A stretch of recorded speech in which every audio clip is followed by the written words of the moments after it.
책임을 져야 되듯이 지금 이번 주장도 이거는 669조 지금 도급 상황에서 그 매도인의 그 도급인의 그 이거 뭐라고 그러죠? 도급인의 하자담보 책임에 대해서 지금 이게 되는 거고, 지금 여기서는 채권 채무 불이행 관계에 의한 390조에 따른 채무 불이행에 따른, 지금 여기 아까 채무의 불완전한 이행으로 손해배상을 청구한다고 그랬죠? 네, 채무 불이행 390조. 이거는 도급 관계에서 적용이 되는 거고, 물론 도급 관계 맞죠. 갑하고 을도 도급 관계 맞는데, 갑은 선택적으로 청구할 수가 있죠. 예, 도급에 관한 규정이 나와 있는 664조 이하 도급에 관련해가지고 수급인이 뭘 잘못했을 때 도급인의 지위에서 하자 담보 책임을 물을 수 있고, 이 규정을 이거를 하지 않고 채권 채무 관계에서 도급 계약도 일종의 계약이잖아요. 네, 채권 채무 관계가 있기 때문에 이 물건을 제대로 납품하지 못한 것 자체가 채무 불이행이죠. 그렇기 때문에 이건 390조로 묻는 거기 때문에 이때는 이게 적용되지 않는다. 이게 보니까 2020년도 판례가 있더라고요. 네. 저는 1월 달에 이 문제를 처음 봤을 때는, 변호사 시험 문제 처음 봤을 때는 저도 이거를 모르고 이 판례의 존재를 몰랐었어요. 그래서 이 문제를 통해서 알게 됐습니다.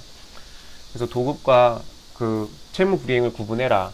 그래서 750조의 불법행위 책임, 390조의 채무 불이행으로 인한 책임, 그 다음에 매도인의 그 하자담보 책임 575조, 580조, 그 다음에 이 도급에서 도급 660조 이하에 이렇게 669조 뭐 이런 식으로 도급인의 하자담보 책임, 그러니까 수급인의 하자담보 책임이지, 수급인이 뭐 잘못했을 때, 네, 그런 지금 네 가지가 있죠. 이런 것들은 다 서로 경합이고, 네, 내가 어떤 걸 주장하에 따라서 소송물이 완전 달라지죠. 네, 뭐를 주장하에 따라서. 그리고 입증 책임도 채무 불이행 같은 경우는 396조 같은 경우에는 채무 불이행 사실만 증명하면 되지만, 불법행위 같은 경우에는 상대방의 불법행위를 그 원고가 다 증명을 해야 되죠. 그래서 증명 책임도 다르다는 거. 이렇게 해서 이 네 개를 구분할 수 있느냐. 이거는 지금 도급에 관한 규정이고, 지금 이 사람은 채무 불이행으로 했다. 390조다. 그렇기 때문에 부담하지 않는다고 이렇게 669조를 들고 주장할 수 없습니다. 그래서 의뢰 주장은 둘 다 틀렸네요. 1번 틀렸고 2번 틀렸고요. 그래서 그거 쓰는 문제였고요. 추가적 사실관계 10점. 이 사건 소송에서 좀 내릴게요. 추가적 사실관계. 이 사건 소송에서 제1심법원은 가별 청구를 인용을 해줬어요. 아까 390조 채무불이행으로 물었죠. 60%로 제한했답니다. 을만이 항소했대요. 갑자기 민법에서 또 민소법 문제가 나오려나 본데요. 갑은 항소심 심리 도중 하자보수에 가름하는 손해배상 청구. 네. 아까 390조에 대한 청구를 인용받았는데, 지금 여기 항소심 도중에 이 근거 규정을 추가한 거예요. 667조. 이렇게 해서 채무불이행으로 하는, 선택적으로 병합했답니다.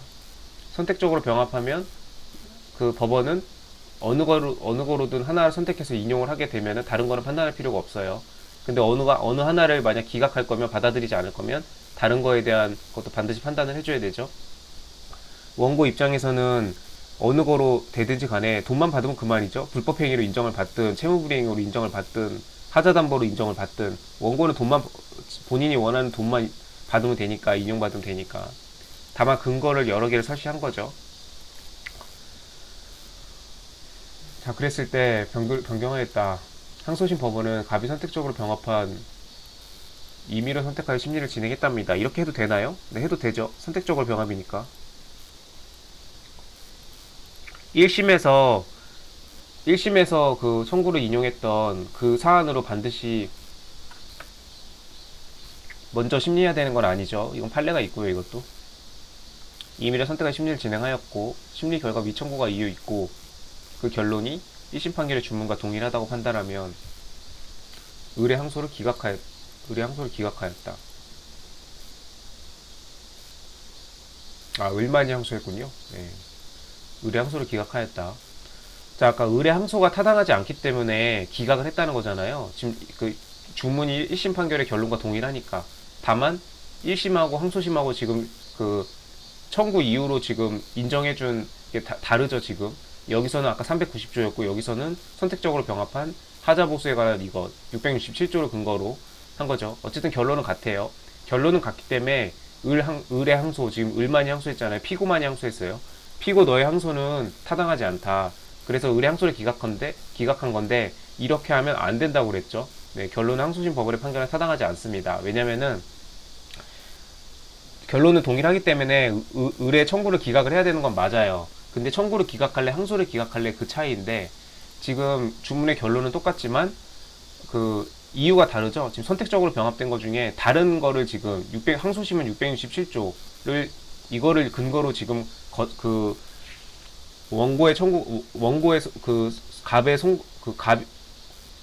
갑의 손을 들어준 거기 때문에 뭐 때문에 갑이 승소한 건지 그 이유를 밝혀주는 의미에서 항소를 기각하면 안 되고 1심 판결을 파기하고 새로의 판결 주문을 내면서 이 667조를 인용하면서 너의 청구는 너의 그 항소는 받아줄 수가 없었다. 너의 주장은 타당하지 않다라는 걸 밝혀줘야 됩니다. 그렇기 때문에 단순히 항소를 기각하면 안 되고 을의 청구를 기각해야 돼요.